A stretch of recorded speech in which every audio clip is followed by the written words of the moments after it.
Florencia Salvareza es una reconocida lingüista y especialista en neurociencias aplicadas a la educación, con una destacada trayectoria en el estudio de la alfabetización, la dislexia y la relación entre el desarrollo cognitivo y el aprendizaje. Es egresada de la Universidad de Buenos Aires. Ha sido becaria de prestigiosas instituciones como Fulbright, CONICET, la Universidad de Amberes y la International Pragmatics Association.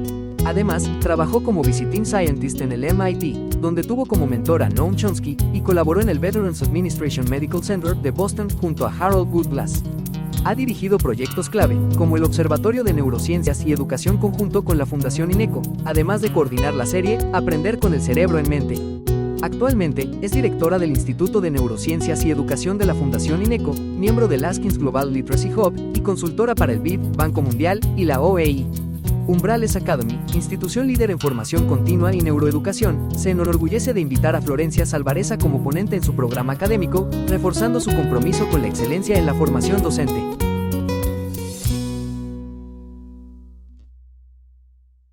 Bueno, ante todo, muchísimas gracias, Umbrales, por esta invitación. Sí, somos amigos hace años y es siempre un placer. Y muchísimas gracias a todos ustedes que están acá. Los saludo acá desde Buenos Aires. La ventaja del Zoom es que podemos estar juntos aunque estemos lejos. Y un poco lo que dijo Alfonso cuando abrió, mi intención hoy, más que darles herramientas, es, como decimos acá, abrir la cabeza. Es pensar y repensar sobre cosas que uno hace o que cree o que supone y hablar un poco de qué hablamos cuando hablamos de neurociencias y educación. Mañana sí tengo otra ponencia sobre alfabetización y ahí voy a ser como mucho más concreta de qué hacer, qué no hacer. Hoy voy a ser un poco más disruptiva. Voy a pasar a compartir pantalla. Te pido, por favor, que me confirmes un segundo. ¿Que se ve bien? Listo, se ve Todo bien. se ve muy bien, doctora. Muchísimas gracias. Vamos a darle prioridad a su ponencia. Si tienen preguntas, por favor, pónganlas en el grupo. Yo voy a ser la persona que las va a ir almacenando para que 5 minutos antes podamos dar lectura o hacer una especie de recopilación. Adelante, doctora. Muchísimas Y gracias. yo voy a dejar un ratito para que podamos tener estas preguntas que seguramente van a aparecer. Yo voy a hablar un poco de las neurociencias en la educación, de qué hacemos, cómo hacemos, cuándo hacemos, pero quiero que tengamos en cuenta que el mundo ha cambiado muchísimo en muy poco tiempo. Esto es realmente una fotografía de una operación a principios del siglo XX, no es un invento. Las operaciones médicas transcurrían sin ningún cuidado por las bacterias, los virus, los gérmenes, nada. Se operaba ahí en la mitad de la gente que miraba directo simplemente porque no se sabía. Y esto viene a cuenta de que esto es lo que hacemos ahora y alguien puede ser operado en un país dirigido por un robot que está en otro país y que simplemente haya algún técnico en la sala de operaciones. Y esto no es porque la gente antes era ignorante, es porque es el avance de la ciencia. Entonces yo quiero que entendamos que el avance de la ciencia que nos permitió, por ejemplo, en psiquiatría, pasar de la frenología y de medir la frente para ver si alguien tenía una enfermedad u otra, y que realmente durante un tiempo se pensaba que la forma de la cabeza nos mostraba si alguien tenía alguna enfermedad psiquiátrica. Hoy diríamos, eso es una locura, y es más, tenemos imágenes que nos permiten ver el cerebro. Nosotros podemos ver esa imagen que se ve ahí, es un cerebro haciendo cosas. Nosotros hacemos todo con el cerebro, absolutamente todo. No hay nada en el cuerpo que no se haga con el cerebro. Respiramos, comemos, dormimos, nos enamoramos, nos enojamos, tenemos creencias, aprendemos, hacemos todo, pero sobre todo aprendemos, que es lo que nos trae acá. Y entonces, en la mitad de todo este mundo que cambió de forma brutal en menos de un siglo, la educación, tal como la conocemos, si yo miro simplemente en las imágenes, cambió bastante poco. Tenemos a los niños en el aula. Yo podría tener aulas, ahora hay arquitectos especializados en sistemas educativos. Rosanne Bosch es una de las grandes arquitectas mundiales en esto. Y la verdad que ver colegios diseñados por esta gente es maravilloso. No tiene nada que ver. Pero la pregunta es, ¿el espacio me cambia el contenido? ¿El contenido requiere el espacio? ¿Cuál es esta relación entre la forma y la función? Pero yo me voy a quedar con qué es lo que hacemos, no importa cómo sea el aula.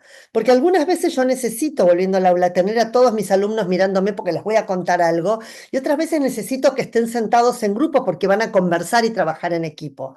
Pero si yo no quiero que conversen, que estén trabajando en equipo, no me conviene que estén sentados como en redondo, porque sentarse en redondo promueve la conversación. Y si yo quiero que escuchen algo que está adelante, por eso cuanto más modificable es el ámbito, mejor funciona. Pero más allá de eso, mediados del siglo XX, la segunda mitad del siglo XX, estuvo llena de nuevas teorías y de ideas respecto de qué es enseñar, qué es aprender, cómo se debería hacer.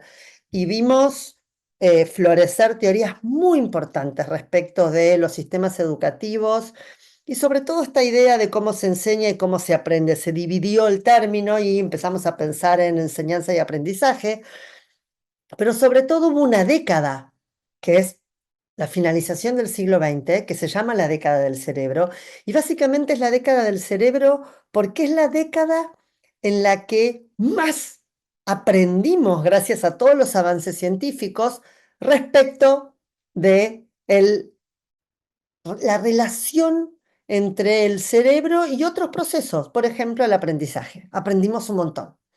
Y entonces, en ese momento, en relación eh, a estos avances, empieza un movimiento muy importante que tiene que ver con las neurociencias y la educación, que viene de los dos lados, de la neurociencia y de la educación, que es una conversación. No es que la neurociencia va a decir qué hacer. La neurociencia aporta evidencia y el sistema educativo decide cómo llevar esta evidencia al aula.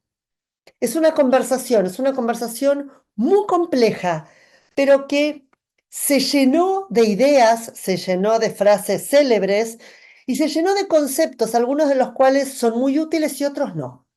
Y por otro lado, nos llenamos de conceptos y de ideas para empezar a pensar cómo es que tenemos que pensar el sistema educativo. Hay pensadores más o menos disruptivos en esto, un pensador muy disruptivo en esto y que vale la pena leerlo, que yo sepa no está traducido, pero si está, lo recomiendo, es este señor, Yong Zhao. Yong Zhao es un experto en innovación educativa, ese es uno de sus libros más famosos, ¿Quién le teme al dragón malo? Y entonces él dice en ese libro que la nueva excelencia educativa, esto es principios de siglo, 2010 más o menos, es la diversidad. Pero él se pregunta si el sistema educativo, tal como está armado, puede albergar la diversidad de la mente humana.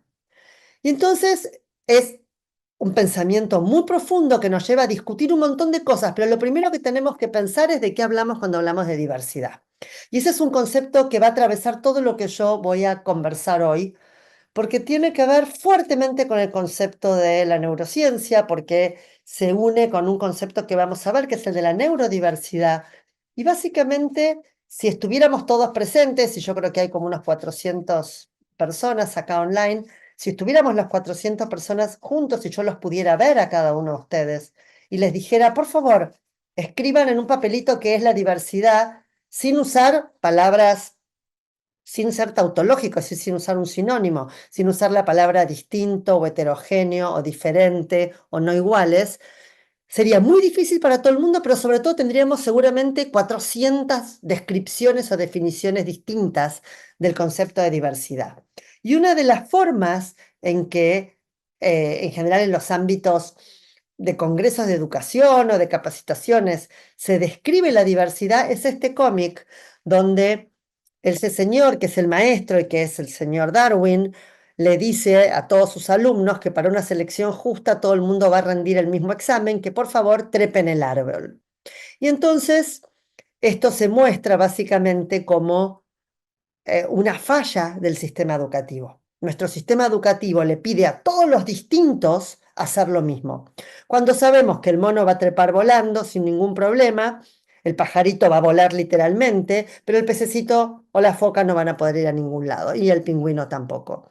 Y entonces esto es una imagen que se usa muy habitualmente, pero que tiene una limitación y es esta. Cuando nosotros hablamos de los niños en el aula, hablamos de niños, son todos niños y niñas, no hay distintas especies animales. No tengo pez, foca, pingüino y elefante. Tengo niños, son todos niños. Y los niños son mucho más parecidos entre sí que un elefante y una foca. Entonces, la diversidad es un concepto mucho más complejo, mucho más profundo, pero que tenemos que entender la diversidad dentro de la especie humana. Cuando nosotros estamos en el aula, tenemos niños que con algunas pequeñas diferencias aprenden más o menos igual y no más o menos distinto. El cerebro humano es una especie maravillosa que tiene características únicas para todos iguales. Tenemos dos hemisferios, distintos lóbulos, partes del cerebro para el lenguaje, para la matemática, para la visión. Mañana vamos a hablar de si tenemos o no partes para la lectura. Entonces, la gran diferencia en los niños es que a algunos niños les cuesta más trepar el árbol. Algunos niños necesitan escalera, algunos niños necesitan que alguien los suba y algunos, muy poquitos, no lo pueden subir. La gran diferencia tiene que ver con la facilidad o la dificultad para hacer ciertas tareas o para aprender ciertas cosas.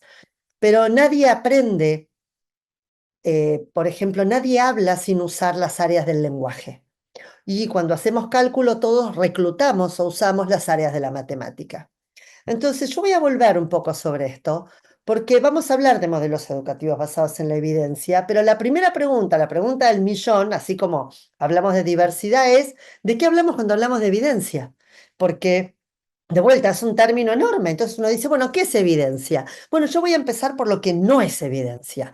No es evidencia mi opinión o mi creencia de algo. Yo puedo creer que la Tierra es plana, puedo opinar que las vacunas producen autismo, pero las dos cosas son falsas. Las vacunas no producen autismo y la Tierra es redonda.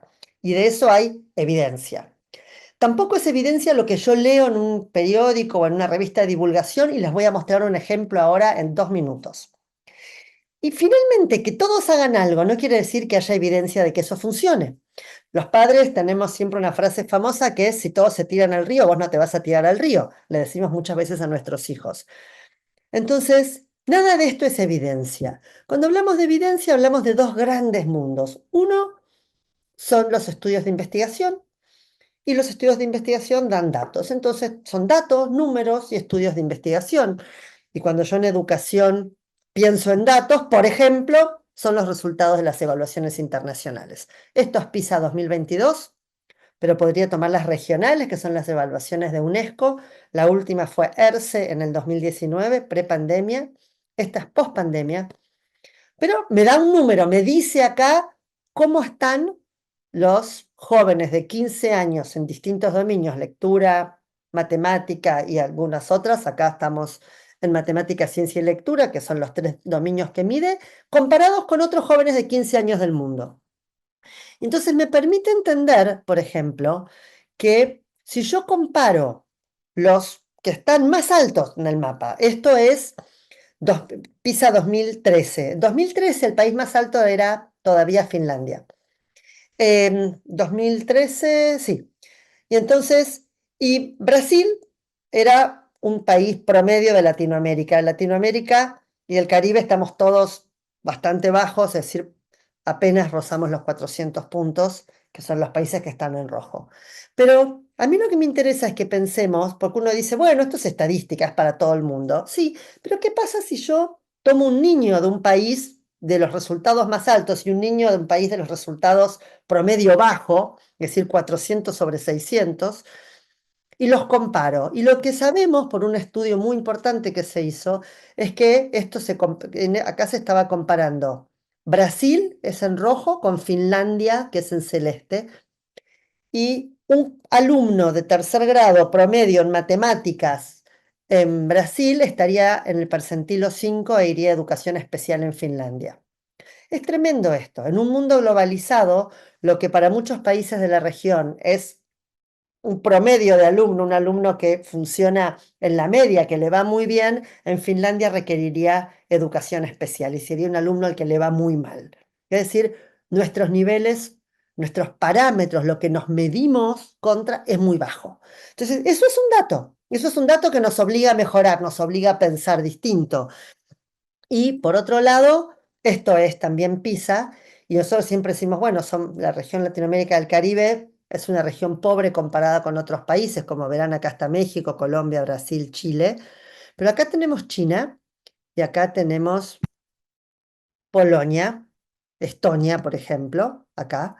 Y son países que gastan muy distinta la cantidad de plata que gastan en educación y el rendimiento es igual o distinto. Entonces, como dice este señor, que vale la pena leerlo, que es Rafael de Hoyos, que fue el jefe para la región, para el Banco Mundial de Latinoamérica, para toda el área de educación, y en una nota que sacó hace 2 años, él decía esto: ese lugar común que piensa la educación como puerta de salida de la pobreza no es solo un lugar común. Hay amplia evidencia empírica para sustentar ese postulado. No hay una inversión que sea más redituable en términos de ingresos futuros que una buena educación. No da lo mismo qué es lo que hacemos. Y hay evidencia de esto, hay mucha evidencia de que los alumnos que tienen mejor rendimiento en secundaria tienen 3 veces más posibilidad de tener ingresos más altos que los que tenían rendimiento educativo más bajo y 2 veces más posibilidad de tener bienestar emocional. No da lo mismo. Entonces, todo esto nos llevó a pensar en esto, en llevar la evidencia científica al aula para mejorar las prácticas. Y la evidencia científica viene de un montón de dominios, incluida la tecnología.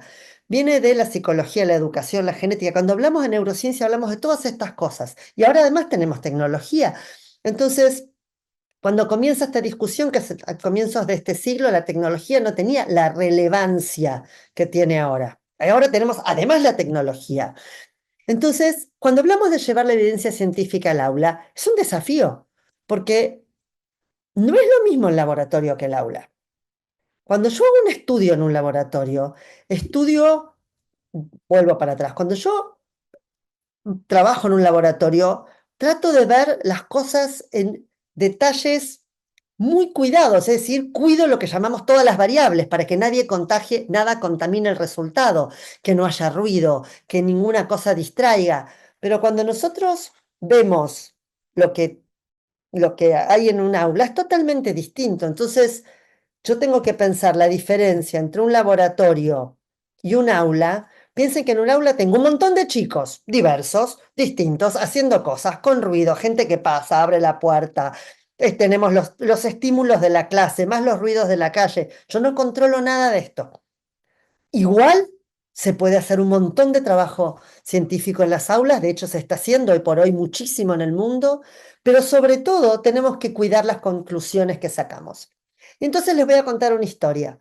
Esto es cierto, esto es del 2016, yo volvía a dar una conferencia en provincia de Buenos Aires, llegué a las 6 de la mañana a mi casa, me puse a leer un portal de noticias muy importante de Argentina y de la región, y había una nota que decía cosas que hacen a los chicos más inteligentes. Y entonces me puse a leerla, porque dije, este es mi dominio, vamos a estudiar. Y había 10 cosas. Ya la primera era obviamente ridícula, decía, por cada hora que uno duerme más, rinde un punto más en una prueba. Esto es imposible, absolutamente imposible. Duermo 20 horas, rindo 20 puntos más, imposible. Pero había algo que me llamó la atención y decía que en un laboratorio habían estudiado, en realidad la nota decía que la glucosa y la cafeína mejoraban el aprendizaje. Entonces yo lo que hice fue leer el estudio científico atrás de eso, y el estudio contaba lo siguiente. En un laboratorio habían estudiado a adultos jóvenes, no a niños de colegio, a adultos jóvenes, y habían llegado a la conclusión que probablemente, pero que había que estudiar, pero que tal vez alguna mezcla de glucosa y cafeína podría tener algún impacto en la memoria a largo plazo. Yo quiero que entiendan que en ningún caso se habló de niños, ni de escuela, ni de educación, ni de aprendizaje. Y en ningún lado se dijo esto sucede. Simplemente dijeron, habría que estudiar, sí, pero esto llega al aula como un hallazgo. Y este es el camino de los famosos neuromitos. Está lleno de neuromitos en el sistema educativo. De hecho, estos trabajos, el trabajo de Latinoamérica lo hicimos nosotros, el otro, el de Frontiers in Psychology, es el trabajo original, que lo encargó el mismo Departamento de Educación que hace las pruebas PISA, a investigadores en Países Bajos, en Holanda e Inglaterra, para ver qué sabían los docentes de educación, porque había tantos programas de marketing educativo que hablaban de neurociencias, y era, ¿saben los docentes algo de esto? La respuesta es, ¿por qué van a saber si nadie les enseña eso? No era un dominio en aquel momento. Entonces, es muy interesante porque los resultados en todo el mundo fueron más o menos parecidos, los docentes saben lo que se les enseña, como yo sé de genética, lo poquito que me enseñaron en el colegio. Yo no sé genética, no me pueden pedir que sepa genética si yo no lo hago. Pero el problema es que hay un montón de ideas que vienen de la neurociencia que llegaron a los sistemas educativos y pasaron, como decimos nosotros, como el agua bajo la puerta. Y entraron con todo. Y algunas cosas sirven y funcionan y otras no. Y son los neuromitos. Entonces yo voy a recorrer dos o tres, muy pocos, porque igual después les voy a mandar, Paola o Alfonso, háganme acordar que les voy a mandar dos trabajos para que los puedan compartir con los participantes, bibliografía Claro que sobre sí. este tema. Muy bien, Porque gracias. hicimos acá uno para el ministerio en español, así que se los voy a pasar. Entonces, por ejemplo, durante mucho tiempo y mucha gente, hasta el día de hoy, pero cada vez menos, cree que usamos solamente el 10% del cerebro. De hecho, hay un montón de películas de cómo hacer para usar, liberar el cerebro y usar todo el cerebro. El cerebro se usa todo el tiempo. Si yo no usara todo el cerebro, estaría internada o muerta, o estaría conectada a a una máquina para poder respirar. El cerebro se usa todo el tiempo lo que se necesita. Yo no necesito todo el tiempo, pero necesito todo el cerebro siempre. Entonces, cuando no estoy haciendo música o nada o escuchando nada, las áreas de la música no están encendidas, pero están en reposo. No es que necesito algún ejercicio para liberar eso. Es, el cerebro se usa todo el tiempo, cada vez que se necesita. No tengo ningún área del cerebro bloqueada. No tengo ningún área del cerebro esperando que alguien golpee y la despierte o me haga hacer algún ejercicio que me permita usarla. Entonces, en relación a esto, había hay un programa que dice que yo podría entender las diferencias de mis alumnos porque algunos son más hemisferio derecho y otros más hemisferio izquierdo. Es decir, el cerebro tiene dos hemisferios. Y entonces hay toda una idea que está muy bien reproducida en esta imagen, que el cerebro izquierdo es el cerebro aburrido, la física, la matemática, la química, y el cerebro derecho es el arte, la poesía, la literatura, la filosofía, y que básicamente hay gente que es más hemisferio izquierdo, los nerds del Sheldon, del Big Bang Theory, la gente que se dedica a los números, a la física y a la matemática, y que hay otra gente que tiene más desarrollado el cerebro derecho y que es la gente que es más artista. Y que yo podría entender la diversidad de mis alumnos, por eso empecé con ese término, en función de que algunos son más predominio del hemisferio izquierdo y otros son más predominio del hemisferio derecho. La realidad es que el cerebro, como dije hace un rato, funciona todo el tiempo y todo integrado. Como ven acá, estos son imágenes de cerebros haciendo cosas y es área izquierda y área derecha. Las redes de conexión cerebrales van de un lado a otro todo el tiempo. La idea de que alguien tiene más desarrollado el cerebro izquierdo o el cerebro derecho es un mito, es lo que se llama un neuromito, es uno de los más importantes, junto con otros dos que voy a tratar ahora. Hay gente que es mejor con las matemáticas, por supuesto. Hay gente que es más artista, por supuesto, pero eso no es porque tenga más desarrollado el cerebro derecho o el cerebro izquierdo. Es simplemente porque le es más fácil, porque tiene un coeficiente intelectual más alto, por montones de cosas que no tienen que ver con la conformación del cerebro, ni con el desarrollo de los hemisferios cerebrales. Hay otro muy asociado a esto, otra idea que es el programa de marketing educativo más importante que hay, que dice que todos tenemos un estilo de aprendizaje. Básicamente lo que dice es eso que está ahí, que cada uno aprende mejor cuando recibe la información en su estilo. Es decir, que hay gente que aprende mejor mirando, hay gente que aprende mejor escuchando y que hay gente que aprende mejor con el cuerpo, con el movimiento o tocando. Es decir, que cada uno debería, es decir, que como docente, cada uno de ustedes debería preparar su clase de acuerdo a la diversidad de estilos de aprendizaje. Y hay unos cuestionarios que los docentes damos a nuestros alumnos y de acuerdo a las respuestas es qué estilo de aprendizaje es. De hecho, de vuelta, si yo preguntara, estuviéramos todos juntos, muchos de ustedes levantarían la mano porque saben su estilo de aprendizaje, porque se usa mucho. Esta idea, este programa, está basado en que todos tenemos una forma en que preferimos estudiar. Todos. Vos léeme, que yo me hago el cuadro, yo lo escucho y después lo hago, tengo memoria visual, estaba acá, arriba en el libro, arriba. Todos tenemos una forma en la que preferimos estudiar. Ahora, preferir estudiar no es lo mismo que aprender mejor. Quiere decir que yo me acostumbré a estudiar de esa forma. Lo que dice la teoría es que cada uno aprende mejor cuando recibe la información en su estilo, que es totalmente distinto a cómo me gusta estudiar. En realidad, no sé si la forma en que yo estudio es la mejor, es la que yo me acostumbré, es mi hábito. Los seres humanos somos seres de hábitos.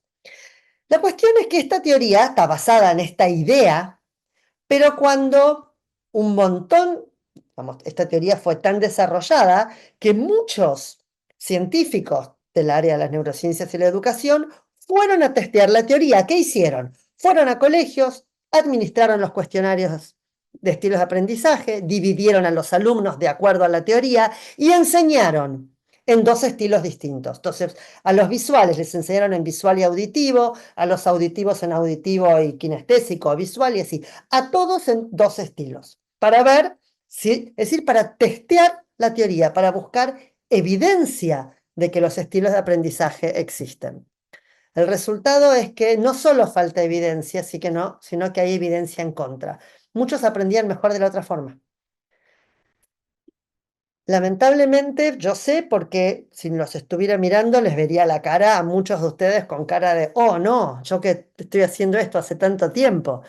Los estilos de aprendizaje no existen, es el neuromito más famoso, más importante de la historia de la neurociencia y la educación, y es el neuromito más difícil de desarraigar. ¿Por qué? Porque como todo el mundo tiene una preferencia de estudio, es muy difícil separar eso de que haya una forma mejor para aprender. La realidad es que todos aprendemos si nos enseñan bien y todos aprendemos, por supuesto que si yo tengo un video para enseñar historia porque hay un video buenísimo, está bárbaro, pero no porque alguien es visual, sino porque es mejor para todos, porque la variedad de estímulos es mejor para todos. Pero los estilos de aprendizaje no existen. Y sobre esto no hay dudas, no es algo que esté en estudio, no hay dudas. Hay otra cosa muy interesante, que es la idea de que los adolescentes están cansados a la mañana porque se acuestan tarde. Los adolescentes se acuestan tarde, a la mañana están cansados. Y hay una teoría que dice que el ritmo circadiano, es decir, el reloj biológico, cambia con los adolescentes por cuestiones hormonales y que entonces están cansados a la mañana. La verdad que los que tenemos hijos sabemos que nuestros hijos chiquitos se despertaban entre las 6 y las 6:10 de la mañana y los mismos a los 18 se despiertan a las 3 de la tarde, los mismos. Y uno dice, ¿qué pasó? Bueno, lo que pasó es que el ritmo circadiano cambia y con los cambios hormonales de la pubertad, el momento de alerta máximo cambia para más cerca de las 10 de la mañana que las 7. Entonces en secundaria llegamos y nos encontramos con esto en clase. Y sí es cierto que el ritmo circadiano cambia. Esto no es un neuromito. Es cierto que es muy difícil cambiar el horario de ingreso escolar, pero si pensamos en hacer cambios basados en la neurociencia, yo podría cambiar el horario de las materias y no poner, como dijo una vez una directora, yo les pongo física y química a primera hora porque están fresquitos. No, física y química después de las 10, cuando están fresquitos, y más temprano, idioma, música, arte, literatura, educación física, libera endorfinas, nos hace sentir mejor. Es cierto que cambia. Y finalmente, este es el último que voy a tratar, hay toda una teoría que dice que muchas veces van a congresos y los hacen hacer ejercicios de coordinación para unir los hemisferios cerebrales. Esto es lo que se llama gimnasia cerebral. Hay distintos tipos de ejercicios y básicamente la idea es que eso me permite que el cerebro trabaje unificado. Señores, el cerebro trabaja unificado porque si no estaríamos todos internados conectados a una máquina y no podríamos hacer absolutamente nada. Si yo no tengo los hemisferios cerebrales unificados, no podría hacer nada. No necesito nada de esto para unir. El cerebro es un órgano extremadamente eficiente, trabaja todo el tiempo, todo lo que necesitemos, y la verdad que podemos aprender siempre. Entonces, a raíz de esto empieza todo un movimiento de, bueno, trabajar sobre la evidencia, y una de las cosas que sabemos es que la alimentación, en algún momento sabremos cosas de la alimentación, sobre todo asociadas a la glucosa, porque el cerebro consume glucosa, pero hoy por hoy no sabemos qué tenemos que comer para aprender más. Cuando uno le dice hay que comer un aguacate, 2 almendras, 3 plátanos, una banana para aprender mejor, es mentira, no sabemos. Si supiéramos, todos comeríamos eso antes de ir al colegio. Hoy por hoy no sabemos, pero en algún momento lo vamos a saber, pero hoy por hoy todavía no. Sí sabemos que el ejercicio mejora el estado anímico y que el estado anímico mejora todo. Así que a hacer gimnasia y a mandar a los niños a hacer gimnasia en todas las escuelas. Y también sabemos que si los niños no duermen 8 horas aproximadamente, rinden peor, pero los niños no duermen en la escuela. Con lo cual esto es lo que nosotros podemos decir, pero no podemos hacer en la escuela. Los niños duermen en la casa. Nosotros podemos informar a las familias y a los niños, pero es algo que es información útil para transmitir, pero no la podemos usar en la práctica en el aula. Pero sí sabemos que el cerebro es plástico. ¿Qué quiere decir? Que siempre podemos aprender. Antes pensábamos que había un periodo crítico y que después de cierto momento eso ya no se puede aprender más. Bueno, ahora sabemos que es un periodo sensible. ¿Qué quiere decir? Que hay un mejor momento, pero no hay un único momento. ¿Hay un mejor momento para aprender a andar en bicicleta? Sí, seguro. 6 años, póngale. Pero a los 70 puedo aprender también. Siempre podemos aprender. Y esto es fundamental, porque estamos hablando del sistema educativo. El sistema educativo es aprendizaje. Y el otro gran tema que entró a la educación es el tema de las emociones. Y la realidad es que, para el que lo vio en directo, todos nos acordamos de este día y no nos lo vamos a olvidar nunca, jamás. Pero eso qué quiere, pero yo les preguntara, ¿ustedes saben quién fue el gran prócer o el presidente de algún momento de los países donde ustedes viven? Seguramente sí, pero no es que se emocionaron el día que lo aprendieron. Es lo que lo aprendieron, alguien se los enseñó bien y lo aprendieron. Entonces, en las escuelas de la región, cuando mi abuela era chica, había un cartel que decía la letra con sangre entra. Un horror. Y le pegaban con la varilla a los alumnos. ¿Esto es bueno? No, esto es un desastre. Ahora, hay que entender que con las emociones solo no se aprende. Pero si yo no considero las emociones de los niños, me está faltando algo a mi comprensión de lo que tengo que hacer. Pero no es que porque me emociono aprendo. Yo aprendo porque alguien me enseña bien y porque el ambiente donde estoy es un ambiente de seguridad, afectuoso, compasivo, generoso y seguro. Pero sobre todo porque alguien me enseña. Porque además los seres humanos todo el tiempo tomamos decisiones. Tenemos que decidir, le doy, no le doy, llevé 3 galletitas al colegio y somos 5. ¿Cómo hago? ¿Me como las galletitas escondido en un rincón o las corto todas chiquititas y las comparto? ¿Invito a todos a mi cumpleaños o invito solo a los más amigos? Todo el tiempo decidimos, los niños deciden cosas.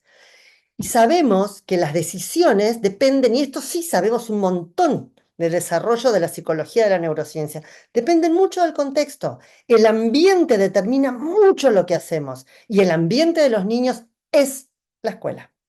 Los niños pasan gran parte de su día en la escuela, por eso tiene que ser un contexto amoroso, compasivo, generoso y seguro.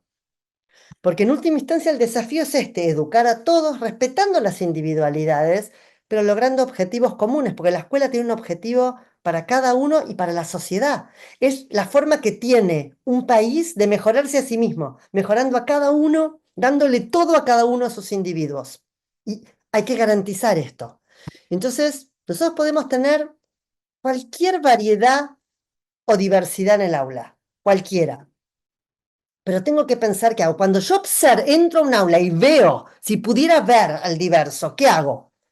Y en general hay como 2 grandes ideas o políticas. Una es la que hizo una vez una docente de un paciente mío, era un chiquito que estaba dentro del espectro autista y hacía movimientos raros con las manos. Entonces un día en jardín cuando llegó la maestra dijo, hoy todos vamos a construir mundos con las manos. Y entonces lo que para este niño era una peculiaridad se convirtió en un juego de todos y dejó de ser distinto. Me saco el sombrero a la creatividad de la docente. Otro es otra historia de una señora que tenía una I, que somos todos iguales. En el anterior somos todos como el particular y en este somos todos iguales. Una señora con una hijita con síndrome de Down que va a un colegio, aula común, bueno, aula normal, en primer grado, tiene una inclusión y a los 2 meses de clase la mamá la va a buscar a la puerta del colegio y le pregunta a la directora, ¿cómo está mi hija? Y la directora le dice, espléndida, es una más. La señora llega a la casa, lo mira al marido y le dice, busquemos otro colegio, acá no se dieron cuenta que es distinta. La diversidad es un desafío. Y si uno lo piensa, la diversidad es enorme. Y en algún punto todos somos más o menos, pero del otro lado, más o menos iguales y más o menos distintos. Pero entra el concepto acá la neurodiversidad, que entró, es un concepto muy importante. Hay un montón de niños con neurodiversidad, pero también está la heterogeneidad. No nos gusta lo mismo, no somos del mismo equipo, no nos es fácil o difícil lo mismo. Tenemos historias familiares distintas, es todo distinto. Pero aún así, mi mensaje de hoy es muy difícil entender quién necesita integración. A simple vista, ¿quién necesita? ¿Él que está en silla de ruedas? ¿Él que no está jugando? ¿O ella y no nos vamos a dar cuenta nunca? Como decía el principito, lo esencial es invisible a los ojos. Es muy difícil saber con solo mirar qué es lo que tengo que hacer y cuál es la integración. Este es uno de los motos del sistema educativo finlandés y dice ambientes educativos únicos que reconozcan diferencias individuales. Y esto es a lo que tenemos que tratar de trabajar con todos. Y tratar de evitar que pase esto, que si estoy un día sentado mirando un partido de béisbol y estoy en la fila atrás al fondo y veo a 2 niños que están mirando, los chicos aplauden y yo me tengo que ir temprano y cuando paso por el lado veo que no hay 2 niños, hay 3. Pero hay uno que no estaba viendo el partido y yo tampoco lo vi al niño. Me podría haber pasado todo el día sin verlo. Yo necesito garantizar que todos los niños puedan ver el partido y que todos los docentes vean siempre a todos los niños. Para esto necesito mucho más que ver, necesito el conocimiento. Y el conocimiento algunas veces implica darse cuenta que lo que uno creía, lo que uno pensaba, tal vez no va por ahí. Y hay que formarse, hay que estudiar, hay que informarse, para eso están estos eventos y para eso es este tipo de conversaciones. Muchísimas gracias y me va a encantar escuchar sus preguntas. Muchísimas gracias, qué amable, muchas gracias. Le vamos a dar la palabra a Leti y después, Karen, yo sé que tenías la mano levantada desde un inicio, solo que le dimos prioridad a la presentación. Si les parece bien, vamos con Leti y después Karen, que volvió a levantar la mano. Leti, por Muy favor, bien. levanta tu micrófono. Buenas tardes, muchas gracias. Doctora, la verdad es que yo estoy muy contenta con su ponencia porque yo soy de profesión, bueno, tengo la profesión de psicopedagogía y entonces llegan a mi consultorio niños que realmente dice la maestra, no puede estudiar aquí porque es más kinestésico, es que es más, no sé, o sea, siempre se inventan alguna situación, ya todos los niños después de pandemia, ya todos son hiperactivos, ya todos tienen ahí falta de lectoescritura, ya así como que se hizo un desorden. Y yo los regresé y les dije a la maestra con un documento, por favor, hay que idear nuevas estrategias ante estos problemas, porque no es un niño, no son dos, son todo su grupo. Entonces, a mí me gusta que esto ya llegue a la voz de ellos, porque realmente necesitamos entrenarnos para dejar de ver de YouTube, porque yo tenía por ahí una especialidad que hice, tenía una maestra que incluso hasta su lenguaje había modificado, ya hablaba así como media españoleta, cada que nos decía algo diferente porque veía YouTube. Entonces hay que recurrir a estancias que realmente estén serias, que estén registradas, que tengan una competencia buena, porque esto no puede ser. Esto, y me gusta mucho que ahora lo vengan a desmitificar acá en la UNAM, ¿verdad? Yo no sé de la UNAM, pero bueno, también hay que tener el sentido común y me gustaría mucho, maestra, que, bueno, si usted, yo acá tengo la pregunta de que, ¿qué pasa con el sentido común con nosotros los docentes? Y eso lo dejaría como un poco de reflexión y muchas gracias por la oportunidad. No, gracias a vos. El sentido común es fundamental, pero lo que yo siempre digo es fundamental estas instancias, la formación y la actualización. Nadie sale de la carrera con formación para toda la vida, porque la ciencia avanza. Cuando es para toda la vida, eso se convirtió en curanderismo o en fanatismo, porque la ciencia avanza. Todo. Los médicos, los arquitectos, los ingenieros, cualquiera tiene que dar qué cosas hay, porque cambia, digamos, la física de Newton era importantísima, pero después vino Einstein, pero no hubiera habido Einstein sin Newton seguramente. Entonces no es que nos sirve, hay que actualizarse. Muchas gracias, Leti.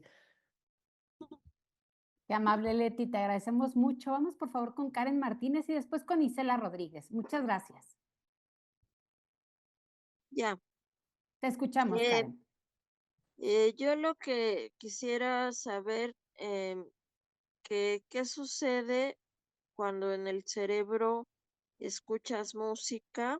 Si es que las imágenes de un lado a otro es lo que como se trabaja el cerebro cuando estás escuchando música o tocando un instrumento. Em, no entendí la pregunta. Eh, Cuando uno toca un instrumento, el cerebro funciona con redes neuronales. Hay redes que se conectan en distintas áreas, dependiendo de qué. Cuando estás tocando un instrumento, se conectan áreas que tienen que ver con la motricidad, porque estás tocando, y con cuestiones que si estás leyendo música, con leer música, pero tiene que ver con las áreas del cerebro. No son imágenes, son redes neuronales, pero yo no soy especialista en música, pero el cerebro funciona igual para todo, con redes, Yo conexiones de redes. no sé si la pregunta iba en torno al tema del efecto Mozart, del que se habla de cuando El escuchas efecto Mozart música. es un neuromito, no contribuye, es uno de los grandes neuromitos, no sirve para nada. No contribuye, Ah, no. Si es eso, gracias a Alfonso, no existe el efecto Mozart como un efecto concreto. otra pregunta, ¿cuáles serían el horario para hacer como una especie de programa para enseñar en una escuela? Nos dice que primera la literatura, la música, la educación física y al final, entonces sería lo más pesado o cómo sería. Después de los 14 años, más o menos, digamos, lo que sería secundario, bachiller, la idea es que las materias más complejas, de mayor carga cognitiva, física, química, matemática, etcétera, vayan después de las 9, 10 de la mañana. Ah, ok. Entonces se tiene que empezar con una activación física, Pero no música. necesariamente, lo que se pueda, pero no poner esas antes. No es con qué empezar, es no poner esas primero. Muy bien, perfecto. Muchísimas gracias, doctora. Y Gracias por gracias, Karen. Vamos a seguir con las preguntas del resto del grupo. Isela, Sí. por favor, si nos haces favor de hacer tu pregunta, tienes tu micrófono abierto. Muchas gracias. Creo que tiene que ver con la pregunta de la compañera. Me quedó esta frase de todos aprendemos y nos enseñan bien. Podríamos entonces pensar que lo que se necesita es que como docente conozcamos nuestro estilo de enseñanza y cómo con este estilo bien reconocido y bien trabajado podemos ayudar a nuestros alumnos. Y si es así, ¿qué elementos debería de tener un estilo de enseñanza desde la docencia para que sea efectivo? Gracias. Gracias. Muy interesante. Yo no creo que haya estilos de enseñanza. Creo que lo que hay son modelos pedagógicos basados en la evidencia. Para algunas cosas sabemos exactamente cómo enseñar. Y yo voy a decir algo que es como una bomba. Mañana lo vamos a conversar en detalle en alfabetización. Sabemos que todo lo que tiene que ver con la construcción del conocimiento es un muy mal modelo pedagógico, por ejemplo.